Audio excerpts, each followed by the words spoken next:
Well, guys, after reviewing over 90 films, we have now made it to the end of 2016.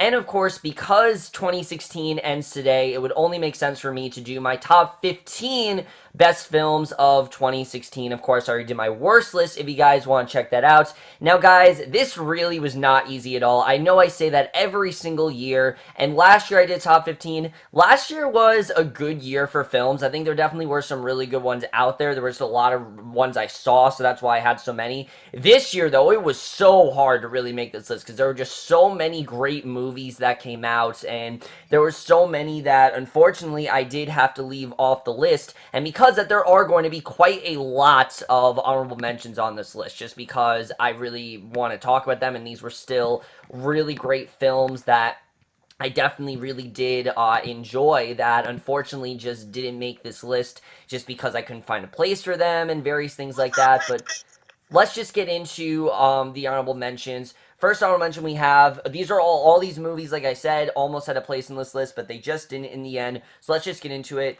The Conjuring 2, Sausage Party, Kubo and the Two Strings, Everybody Wants Some, Popstar Never Stop, Never Stopping, Zootopia, Captain Fantastic, Ouija Origin of Evil, War Dogs, The Birth of a Nation, Sing Street, Elle, and then the last one is actually a documentary I didn't talk about, which is Weiner, which is a documentary on Anthony Weiner.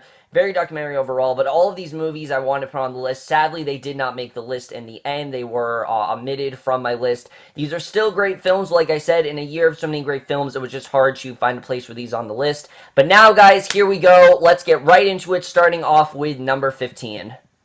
Now, as I always say with my best list, as you guys know, just because I gave a movie 5 out of 5 stars or 4.5 out of 5, it does not mean that the 5 out of 5 is going to be higher than the 4 out of 5, 4.5 out of 5. And right off the bat, we have that coming up because at number 15, we have none other than a movie that I definitely really enjoyed, and a movie that I think is getting very mixed reception. Some people like it, some people hate it. I love this movie, and that, of course, is none other than Nocturnal Animals. This is a very different kind of film that, like I said, a lot of people definitely won't like. But what I really love about this movie is just the mystery of it all, the mystery aspect, the way that these two stories connect, the way this starts to affect Amy Adams' character. So many great performances in this movie, you know, from Amy Adams to Jake Gyllenhaal to Michael Shannon. I mean, everyone really did an incredible job in this film. It was thrilling, it was mysterious, it was suspenseful, it was at points horrifying, it was really dramatic, it had a really nice romance. It really had all the elements that made the perfect film, in my opinion. It had some incredible cinematography, along with an ending that was just so ballsy and just went there, and you wouldn't expect it to go there, but it did, and that's one of the things that made it even better than it really is, and that is one of the many reasons why it is my number 15. So number 14 is a movie that almost wasn't on the list, but really when thinking about it, I couldn't not put this movie on the list because of how great it really is and how much an achievement is in terms of superhero movies. Number 14, without a doubt, is Deadpool. I mean, talk about such a different kind of superhero movie, and talk about evolving with this genre. I mean, really, that's something that Deadpool shows so well, is how much the superhero films are evolving. Are we oversaturated with them? Hell yes, we definitely are. I mean, there were so many superhero movies. Felt like every single month there was one coming out. But Deadpool was one of the great ones. I thought this was a really great movie overall that was really different than other Marvel films. It kept it really simple, focusing on the origin of Deadpool, as well as, you know, be this revenge mission, but also have some really funny comedy that was very self-aware and just really silly. I thought Ryan Reynolds did an incredible job with this movie. It was different from any other Marvel film we've seen. It was vulgar, it was hilarious, it was, you know, violent, and that's something I love about this movie, just how willing it was to cross that line. It wasn't afraid of crossing that line. It wasn't afraid of doing certain things, and because of how effortless the movie really was in terms of that stuff, that is why Deadpool makes it on this list. It's an incredible film that I really did love, and that is why it is number 14. So number 13 is a movie that I would have never guessed really would have been on this list, honestly. If you would have told me that I would have loved this movie as much as I did, I wouldn't have believed you, because usually this just seemed like a movie to me that was going to go very under the radar, and it didn't at all. I would have never thought that would have made my top 15, but it in fact did, and that is none other than Hell or High Water. I mean, talk about a surprise, really. This movie seemed to come out of nowhere, and really, again, it keeps things really, really simple. You have, two brothers who are doing some things that are definitely unjust, but they're doing it for the right reasons, and you definitely understand, as well as two, lawmen who are going after them, but at the same time, you care for all the characters, and that's something that this movie just did so, so well, is just have some incredible characters and really show you how to care about each of these characters, and I really did love the way the movie did that. It was really funny, too, surprisingly. I mean, anyone remember that diner scene? That was fucking hilarious, that diner scene. I mean, Jeff Bridges, Chris Pine, Ben Foster, just so many great performances here, and then, of course, that final act is just so hard-hitting. I mean, I was not expecting to get as emotional as it did, but still one of the most just drastic turns in a film I've seen all year. Hell or High Water is an incredible film. I've said it before, it's Justified the movie. It very much reminded me of Justified. It keeps that Western, modern-type Western feel that I think we definitely need more of. There aren't too many films like Hell or High Water. If you don't like Westerns, I honestly would say check it out. It's a great character-driven film. It's very funny. It has some really surprising stuff to it, but definitely be prepared, because it has a drastic tonal shift, like I said, in the third act, but when it got there, it also has one of the best endings of the year. Just all that stuff made Hell or High Water on this list. I really do love this movie overall, and that is why it is number 13. So number 12 is a movie that I actually never reviewed to you guys, and as you guys know, I'm not a huge fan of documentaries. I'm really not. I just, like I've said before, I'd rather see something told in a biopic. I just feel like there's more effort put into those. There's just more to talk about, things like that.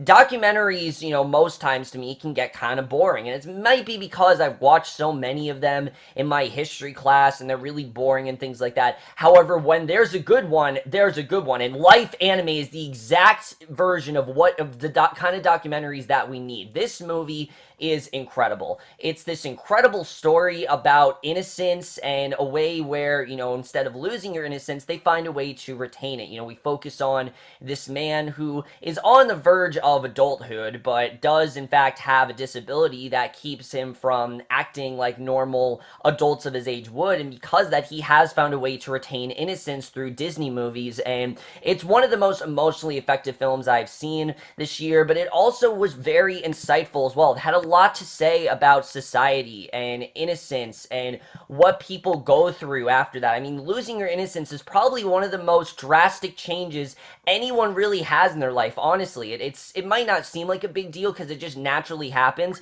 but when you really think about it, the loss of innocence is one of the saddest things that can happen to an individual. 1 second you have all this innocence and then you lose it, and this man, in the movie found a way to embody that, and the way he embodied it and kept it and has kind of embraced it, it's just very interesting to watch. It's showing this really cute romance that he's starting to develop with this girl, and just everything about it. I love Life Animated. It completely sucked me in. It's one of the most emotionally effective films of the year. If you haven't checked it out, even if you don't like documentaries, I still would recommend checking it out. It gives you a new appreciation for Disney movies. It makes you realize how important innocence really is, and it really does show how even people with disabilities, who we may look at differently, because there are people with disabilities that, I'm sure people look at differently. I mean, hell, there are people with disabilities in my school, and we look at them differently. Really, when we look at them, they really do have something that we don't, and that is that quintessential innocence that we've really lost, and that's something that this movie really focuses on. It's not so much that they're dumber than us, it's that they have that innocence, and they look at things in a more childlike way than we do, and that's something that you will definitely look at differently after you've seen Life Anime, and that is one of the many reasons why it is at number 12 on this list.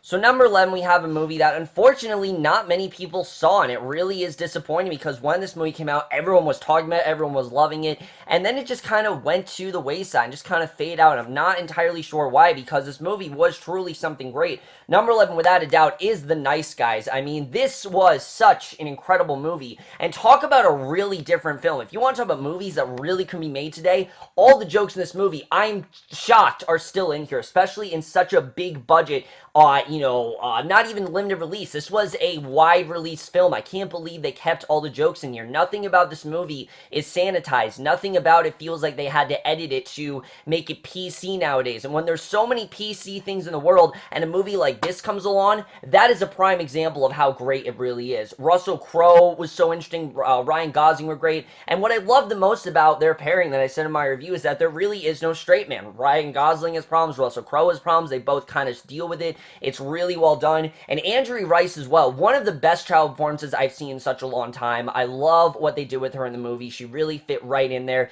If you haven't seen The Nice Guys, it's one of the most different films you'll probably see all year. I really did love this movie overall. There was some, obviously I loved it because it's on my top, top 15, but just incredible, there's an incredible amount of violence, but also an amount of effort, some really great comedic one-liners that's kind of deadpan humor that's kind of hard to get at first, but I thought was absolutely hilarious. I mean, there's one scene, we all remember that scene in a classroom where they're watching that video, and I don't want to say anything else, but it was pretty hilarious. It involves towels, and it's just such a great example of wordplay. That's something that this movie understood so well. I love The Nice Guys. It's one of the most, I think, real and just very self-aware films of the year that there really aren't too many others like it. It is a very, very important film, especially when things are so PC nowadays, and that is one of the many reasons why it is number 11 on this list. So number 10, we have a movie that, after I saw it, I really didn't understand a lot, I have to say, but thinking about it and letting it sink in, this is definitely on my top 10. This is definitely a movie that I really thought about a lot, and I constantly went back to and thought, what's this really all about? And that's Arrival. Now, while I didn't understand a lot of what's going on in Arrival, I definitely do appreciate the deeper meaning behind this movie. The way this movie is willing to do something really out there and really different, that alone is enough reason to put it onto my top 15. But the other thing this movie gets so well is the idea of human language and how important language really is, and how just because someone may be speaking a different language, it doesn't mean they don't have something to say and things like that, and what human language can really do, how we communicate, just all that stuff I thought was really well executed here between Amy Adams, who completely anchors the entire film, as good as she was in Nocturnal Animals. Don't get me wrong, she was great. Here, this was her movie through and through. She completely anchored every scene, chewing up every piece of dialogue. I was completely riveted in everything she was doing. It was such an interesting story as well. And sure, there wasn't a ton for Jeremy Renner or for Forrest Whitaker. They did their stuff. This really was Amy Adams' film, but because of the twist and because of the way the movie turned out, I had to put it on this list. I can't wait to watch it again. Sure, it's a film that maybe I could have gone back to a couple more times. I definitely will say that, but I really do love Arrival overall. Really great film, and if you haven't seen it, I don't know if it's for everyone. I really don't. It's not a movie that's, for conventional audiences, as I've said, but it's a great film that I'm very happy I'm constantly thinking about. It's constantly on my mind, and, it's constantly a movie that I think, okay, that was a very impressive, different direction that they went in, and with movies like that, you rarely see that nowadays, and that is one of the reasons why Arrival's number 10. It's different, it's out there, and it's definitely a movie that deserves to be on this list by far. So number 9, once again, we have a movie that a lot of people talked about when it came out, and then no one seemed to talk about, and I think I know why, but this to me is the best horror film of this year. There really was no contest. I tried, there were other horror films out there, but there really was no contest when it came down to it. Number 9, without a doubt, scariest horror film of the year was in fact The Witch. I mean, what a great year for horror movies this was. So many great horror movies out there. I really don't think anything was as creative and scary as The Witch. The Witch is a modern day Shakespearean thriller in every way, really. I mean, this is a movie that has such poetic dialogue, and I know a lot of people say it was boring and everything, but you really have to look at it as a Shakespeare play, because that's really how I saw it. I saw it as a Shakespeare play. It's also about a girl slowly going under this awakening, realize who she's becoming. It's kind of like a coming-of-age story in many ways, with just some really scary thrills overall, some really great jump scares, and what they did the best in this movie is not show you everything that's going on. This is a movie that cuts back, they cut out exactly what's going on, and they cut it exactly the right times too. I was so compelled to this story. I thought the family was great. I thought that the story we were telling was very interesting, and the ending still is one of the creepiest things I have seen in so long. It was different, it was scary, it was out there. It's a movie that is definitely not for everyone because so many people have had so much mixed reception with it, but it is a movie that I definitely recommend you guys check out. It really is something incredible. The Witch really did really affect me. It was a very affecting film. It was a film that really did floor me after I watched it. It took me a little while to figure out what it's really about. If you guys want to know, check out my not my rants, check out my analysis, oh my god, which will be down below in the description if you guys want to check it out. But The Witch was incredible. I absolutely love it. By far the best horror film of the year. In a year of incredible horror films, this is just a staple of really how great horror really was in 2016. We may have had some shitty ones, but we had a lot of really great ones, and The Witch by far was the best of that caliber.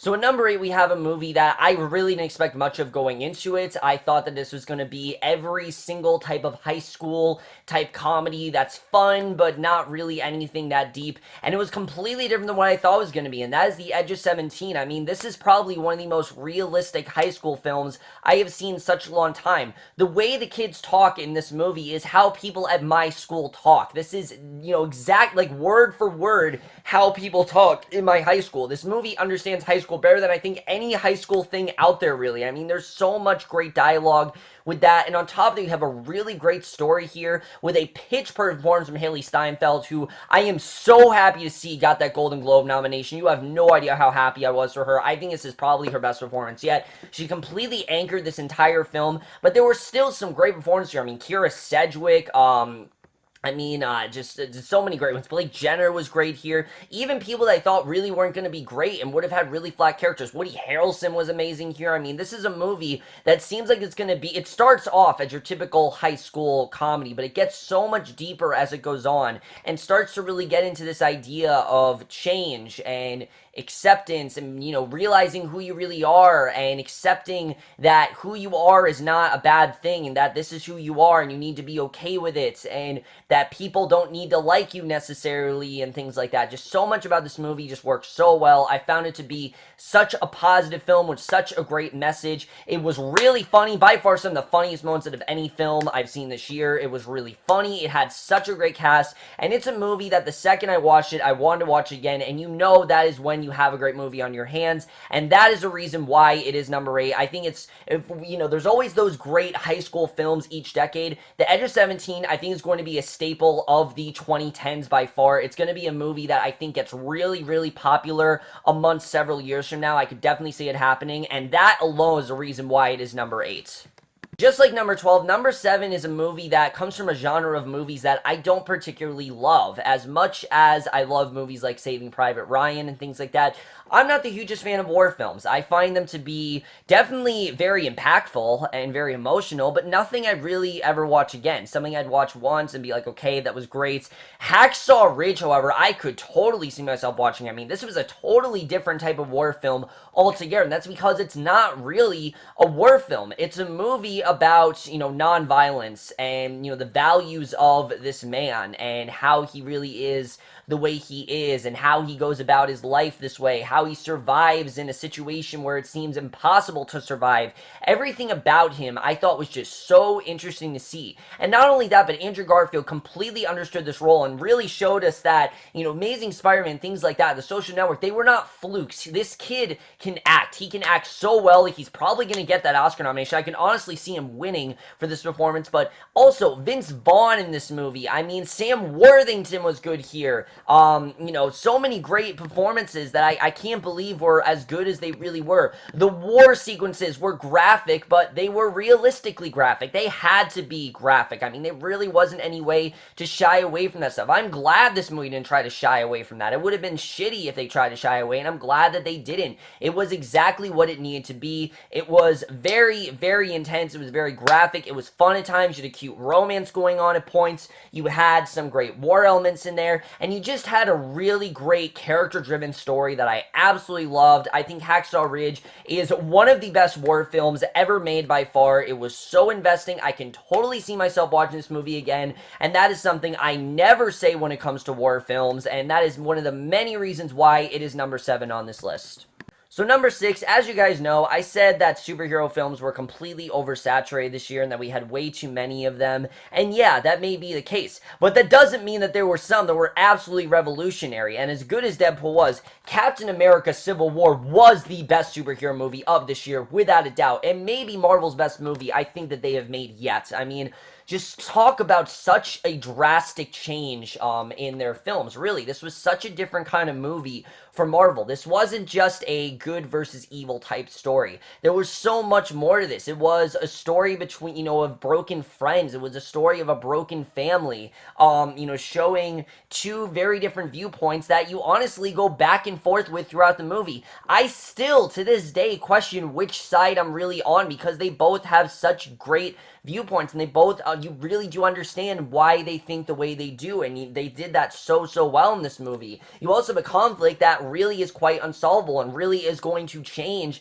the Avengers overall, and that's something that I really did love, is that shit really did get done in this movie. I mean, does anyone remember how crazy that climax was? I mean, by far one of the best climaxes of the year, without a doubt one of the climax. I mean, that was an insane climax. I'm really surprised by how crazy it really was, but it was a pretty insane climax with some incredible performances, as well as a great, I think, first great appearance from Spider-Man, who Tom Holland looks like he has this role down pat. I can't wait to see what he does in Spider-Man Homecoming, as well as Black Panther. He really was great. Just all the great ingredients together. The airport scene, I mean, talk about a very satisfying fight that I think had the perfect blend of, yes, drama, but also some great humor. There are so many great one-liners in that scene, and that's something I absolutely loved, is how entertaining this really was. This wasn't a movie where it was just so dark and serious. That's something that DC, I think, doesn't understand, and Marvel really does. Marvel understands you need to have that balance of comedy and drama, and other movies really don't get that, but this movie did that. Yes, it was serious, and yes, this is probably the most drastic Marvel film we've had yet, but it also was really funny. I mean, there was that, of course, the car scene. There were so many things with Spider-Man. Just everything about this movie. This was everything I want a Marvel movie to be. It's what every Marvel movie should be, and it is now the movie to beat. I'm sure they can beat it. I have no idea how they'll do it. I'm sure they will, but it is everything I could have wanted. It was exactly what we thought Avengers Age of Ultron was going to be, and now is the Marvel movie to be, and one of the many reasons why it is on this list. So number 5, if there's one thing you guys know of me, you know that I love a great thriller and I love great Hitchcock. I think both of those things are really well done. There's so many great thrillers out there. There's so much you can do with it. I love the idea of suspense. And even though Hitchcock is no longer with us, there are some movies that just feel very Hitchcocking. 10 Cloverfield Lane, by far, is the most Hitchcockian type thriller that I have seen in such a long time. This honestly feels like Alfred Hitchcock would have directed this movie. I know that obviously he didn't, he's not the one that did it, but it very much feels like he is the one that did that. And what an incredible, riveting story this was. I mean, I really didn't expect this movie to be as spine-tingling as it was, but every time John Goodman comes on the screen, you're just creeped out by him. There's just something about him. He has this really ugly, evil demeanor to him, and you don't really know what it's about. And Mary Elizabeth Winstead did such a great job with, being very subdued about this. She didn't go over the top. She was a smart character for once. That's something that we don't really see in a ton of these movies, and especially in a wide-release film like this, 10 Cloverfield Lane, to just randomly come out of nowhere and randomly release that trailer, and then a few weeks later finally come out in theaters and actually be a great movie. It's just outstanding. I really have no idea how they did it as well as they did in this movie, but they really did. I mean, it was thrilling, it was suspenseful, it's everything you could want in a great thriller, and on a rewatch, it's just as entertaining. It had some really weird shit, definitely, especially the third act went in some very weird directions, but such a well-done story, such a great performance from John Goodman and Mary Elizabeth Winstead, who is by far one of the breakout actresses this year. I mean, between this and Braindead, she really did kill it. 10 Cloverfield Lane, though, one of the best horror thrillers, whatever you want to call it, in a long time. If you haven't checked it out, definitely check it out. It's everything a thriller should be. It's what I want to see more of, and we definitely need more like it, and that is one of the many reasons why it's number 5 on this list. The first half of the year, we had some really great movies, and 10 Cloverfield Lane for a long time was the best of them, but obviously it's not. It's number 5, but it still is an incredible movie that many people need to see if you haven't already. So as I said, I really do love thrillers. I think they're a great genre, but what I love even more than that are very cathartic films with some very deep elements to them, and Manchester by the Sea had all of that. This is by far the most emotionally effective film of the year. I mean, there was so much emotion just poured into the story of this really unsolvable incident that has definitely plagued Casey Affleck and Michelle Williams' relationship, but that he needs to move on from, even though he's kind of, unwilling to. And you definitely do see that throughout the movie. And the way that he gets closer with this kid and the way that kid really makes him feel like they can move on from what happened. And the kid as well going through a horrible time with his father dying and such. I mean, one of the best pairings I think all year was Casey Affleck and Luke Brenner, I think his name was, I want to say. I don't know if I have that right. I haven't seen the movie in a while, so I don't remember, but the story here was incredible. The drama was so effective.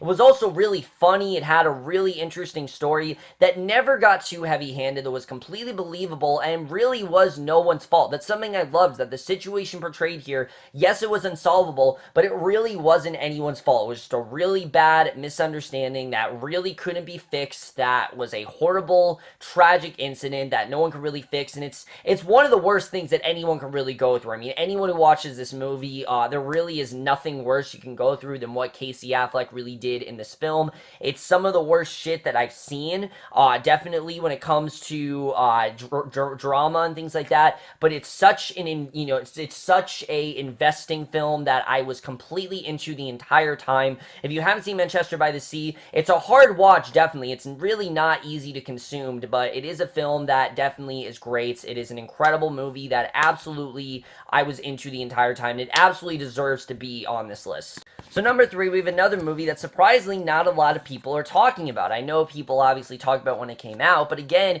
this is another movie that people have seen and forgotten about, and I really don't know why. And I, love this movie just like as much as everyone else do. For some reason, everyone's forgotten about it, and that, of course, is Swiss Army Man. I mean, this movie, talk about originality. There really hasn't been anything quite like Swiss Army Man. I mean, when was the last time you thought of a movie where a man's gonna commit suicide and he's rescued by this corpse that farts constantly and is actually a Swiss Army knife, and he uses these farts as a way to, try to hide himself and conceal things. It's a movie really about opening up and letting your feelings out. And yes, sure, the farts and things like that, some people might be turned off by that, but it really is a movie about letting your feelings out and coming clean about things and, opening up about your past and not letting it, don't be reclusive, be open about it, and that this isn't the end, this is only the beginning. It's such a positive film with such a great message. A career best performance from both Paul Dano and Daniel Radcliffe. They both were incredible in this movie.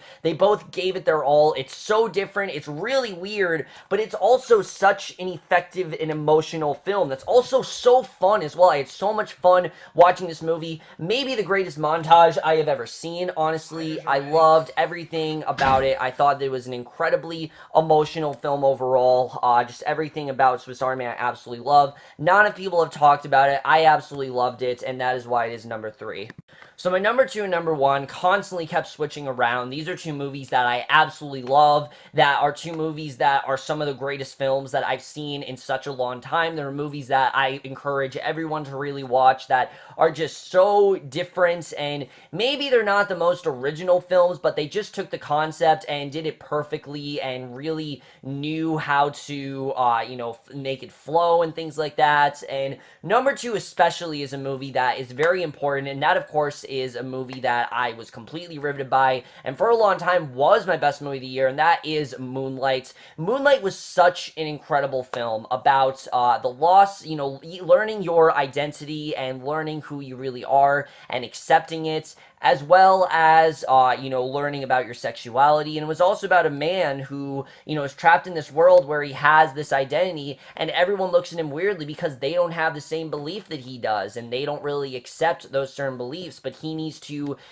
accept it, and the hard life that he really has to have. That's something that this movie did so well, that it didn't try to shy away from the darkness of this man's life, and you were so into this story that Chiron was going from when he was a child to when he was a teenager. There were just so many great conversations in this movie about, him being picked on. I mean, there's this great scene where he's talking to his parents. I mean, and not just, not just Chiron was great. I mean, Naomi Harris was fantastic. Mahershala Ali was so great in this movie. Andre Harris was amazing here. I mean, just so many incredible performances. Janelle Monáe, I mean, Naomi Harris almost brought me to tears. I mean, there were just so many effective and emotional scenes in this film. Moonlight truly is as good as everyone says it is. Sure, it's not just like Manchester by the Sea. It's not an easy watch. It's not something that's easy to consume, but it's an incredible film that I absolutely loved. It had me riveted from beginning to end. It's a movie that I really couldn't wait to watch again.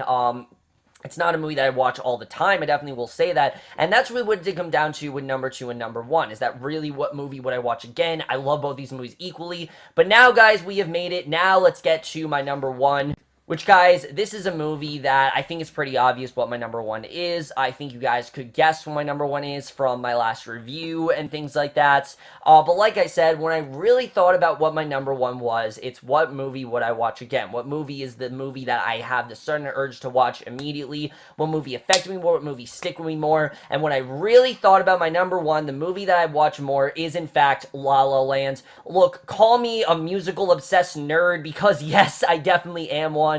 I definitely do love musicals, and Broadway definitely has been something that I've always loved, but La La Land, what I really love about it is how original it really is. Sure, the story isn't original. I mean, we've had so many stories of actresses struggling, but when was the last time we had an original musical? Not a Broadway adaptation, an original musical with original songs that hadn't been previously written, with stars who we didn't know could sing, and, dancing, and just putting it all out there. When was the last time we had that? Since the 1950s. And something I didn't get to say in my review that I am going to say here is that I love classic movies. In fact, classic movies are my favorite kind of movies. Not that I don't love modern films, I really do, but there's a certain quality and a certain effort that was put into classic movies, and just a certain type of quality put into those films that films of today just do not have. And I'm not entirely sure exactly what it is that they don't have, but they just don't have what classic films really do. And this movie completely embraces that. It goes all out to make it feel like it is a movie that you're watching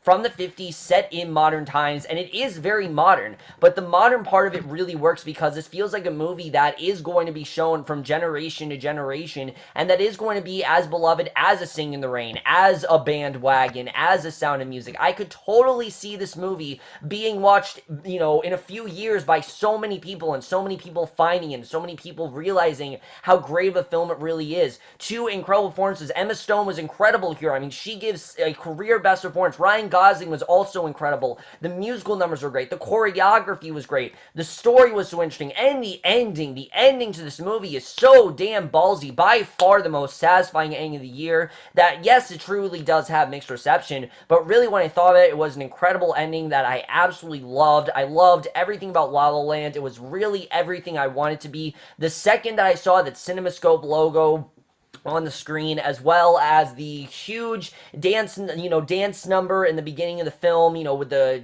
getting out of their cars and them singing, just everything about it I completely embraced. I was so into the story. I loved everything about it. It was everything I think it could have been. I don't think it could have been anything better. And like I said, when I really thought about the movie that I wanted to watch more, La La Land's a movie that if it was on TV right this second, or it got on VOD, I would pause this video, I would stop what I'm doing, and I'd watch it again, because that is how much I love La La Land. It is an incredible film if you haven't seen it. Sure, you might not love musicals. Sure, you might not, love that kind of genre, but it's still a movie that I recommend all of you to see. It's an incredible film, and that is why it is by far, La La Land is the best movie of 2016.